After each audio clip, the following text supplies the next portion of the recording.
Assalamualaikum warahmatullahi wabarakatuh. Bismillah, alhamdulillahilladzi ja'ala ramadhana syahran mubarakan wa farada alaina as-siyam li ajli taqwa wassalatu wassalamu ala sayyidina Muhammadinil mujtaba wa ala alihi wa sahbihi ahlut tuqa wal wafa, amma ba'du. Kaum muslimin rahimakumullah, pertama, mari kita panjatkan puji syukur kehadirat Allah Subhanahu wa taala yang telah memberikan banyak nikmat kepada kita semua, sehingga di hari ketujuh ini di bulan Ramadan kita masih diberikan kesehatan, kekuatan untuk menjalankan perintah-perintah Allah Subhanahu wa taala. Dengan bersyukur kita berharap tingkat kualitas kita akan ditingkatkan oleh Allah, karena pangkal dari ibadah adalah bagaimana kita bersyukur kepada Allah Subhanahu wa taala. Yang kedua, salawat serta salam mari kita sampaikan kepada junjungan alam akmalan nasi khalqan wa khuluqah, Kanjeng Nabi Muhammad sallallahu alaihi wasallam. Kaum muslimin rahimakumullah, ada yang menarik dalam bahasan tentang perintah untuk melaksanakan puasa di bulan Ramadan ini. Di dalam Al-Quran termaktub dalam surat Al-Baqarah ayat 183 bahwa kita sebagai orang beriman, ya ayyuhalladzina amanu kutiba alaikumussyiyam, diperintahkan kita untuk berpuasa kama kutiba alal ladzina min qablikum la'allakum tattaqun. Perintah tentang puasa ini sebenarnya bukan hanya pada masanya umat Rasulullah Sallallahu Alaihi Wasallam saja, tetapi juga dalam Al-Quran disebutkan kama kutiba alal ladzina min qablikum. Mungkin pada kesempatan ini yang paling unik dan menarik adalah pembahasan bagaimana tentang puasa-puasa orang-orang sebelum kita. Puasanya umatnya Nabi Musa, Nabi Isa, Nabi Nuh, dan sebelum Rasulullah Sallallahu Alaihi Wasallam. Nah, Imam Al-Qatadah dan Imam Asy-Sya'bi menjelaskan tentang at-tashbih yarji'u ila waqtihi wa qadrihi. Menjelaskan, menafsirkan ayat tersebut kama kutiba alal ladzina min qablikum adalah dilihat dari waktu kapan dilaksanakannya puasa itu dan kadar kira berapa hari puasa yang diwajibkan oleh kaum muslimin pada saat itu. Maka fa inna kataballah ala qaumi Musa wa Isa sauma Ramadan. Maka Allah mewajibkan kepada umat Nabi Musa dan Isa itu berpuasa di bulan Ramadan sama seperti kita sekarang ini dengan 30 hari. Tetapi faghayyaru, kemudian mereka merubahnya. Karena pada saat itu kebetulan Ramadan bulan ke-9 itu jatuh pada waktil hari, sangat panas, sehingga mereka memindahkan sendiri ke waktu Rabi', ke waktu musim semi.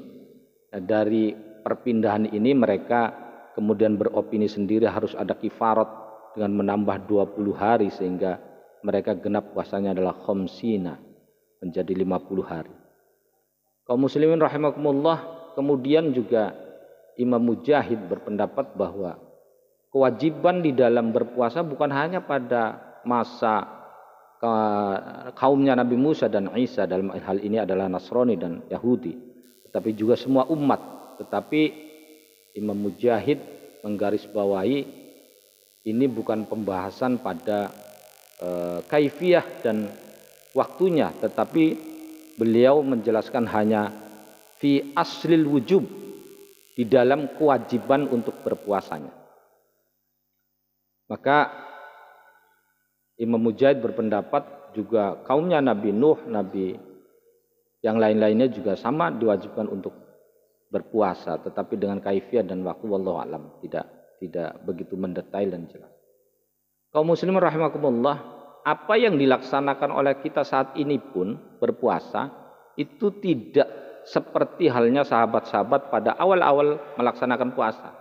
Terjadi reduksi, ada perubahan. Ketika Rasulullah pertama kali hijrah ke Madinah, sebelum disyariatkannya kita berkewajiban berpuasa, Rasulullah menemukan orang Yahudi yang berpuasa di bulan Muharram atau di 10 Asyura. Maka Rasulullah bertanya kepada orang Yahudi itu, dalam rangka apa kamu berpuasa di 10 Muharram? Mereka menjawab, rasa syukur mereka ketika nabinya Nabi Musa terselamatkan dari kejaran Firaun. Maka kemudian Rasulullah pun membalas perkataan dari orang Yahudi itu bahwa sebenarnya saya yang lebih berhak terhadap Musa. Maka dari itu kemudian Rasulullah pun di 10 Muharram itu berpuasa sama seperti orang Yahudi, tetapi kemudian untuk membedakannya Rasulullah mensyariatkan juga kepada para sahabat untuk tanggal 9-nya itu berpuasa, disebut sebagai hari Tasu'a. Kaum muslimin rahimakumullah, di dalam awal-awal syariat puasa maka ada pilihan di dalam ayat Al-Qur'an surat Al-Baqarah ayat ke-184 bahwa kewajiban berpuasa itu ada pilihan, ketika mampu maka melaksanakan puasa, tetapi ketika tidak itu silahkan membayar fidyah meskipun dengan fisik yang kuat, karena pada saat itu beratnya berpuasa dengan kaifiyah yang berbeda seperti halnya sekarang. Kemudian yang kedua, bahwa berpuasa itu sampai dengan waktu maghrib, kemudian setelah maghrib datang Isya, waktu Isya, setelah makan, minum atau berhubungan badan dengan istrinya, maka setelah Isya atau setelah tidur sudah berhenti lagi, berpuasa lagi sampai dengan terbitnya fajar, sampai seterusnya sampai maghrib. Dan kemudian apabila ada sahabat, dalam satu kasus ada sahabat yang kebetulan waktu maghrib itu tidur sampai kemudian datang waktu Isya, dan diwajibkan terus untuk berpuasa, tidak, bukan. Dari kasus ini banyak sahabat yang kemudian mengadukan kepada Rasulullah betapa beratnya berpuasa pada saat itu. Lalu kemudian pada ayat berikutnya Allah menurunkan wahyu tentang tentang kehalalan mereka mendatangi rafatun nisaikum, mendatangi istri-istrinya untuk menggaulinya di dalam malam berpuasa. Kaum muslimin rahimakumullah, maka kemudian di dalam surat Al-Baqarah ayat 184 tadi tentang pilihan orang untuk membayar fidyah atau berpuasa, itu kemudian ada mansukh pada ayat berikutnya di ayat 185 tentang orang yang membayar fidyah adalah ketika ada syarat uzur, tidak mampu untuk melaksanakan puasa. Sehingga dari perubahan-perubahan itulah kemudian telah sempurnalah kaifiyah atau tata cara kita berpuasa di dalam bulan Ramadan, seperti halnya kita pada saat ini berpuasa dari terbit fajar sampai dengan maghrib waktu syuruk atau waktu turunnya matahari di ufuk barat. Kaum muslimin rahimakumullah, itulah kira-kira apa yang saya sampaikan, bagaimana tentang waktu dan kaifiyahnya orang-orang sebelum kita ketika melaksanakan puasa, kewajiban bulan puasa,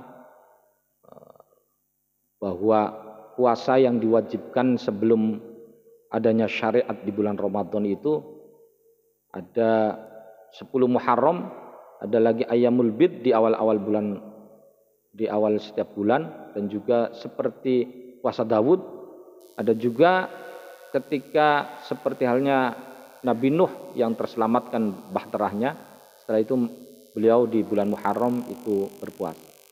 Demikian, mudah-mudahan memberikan manfaat untuk kita semua.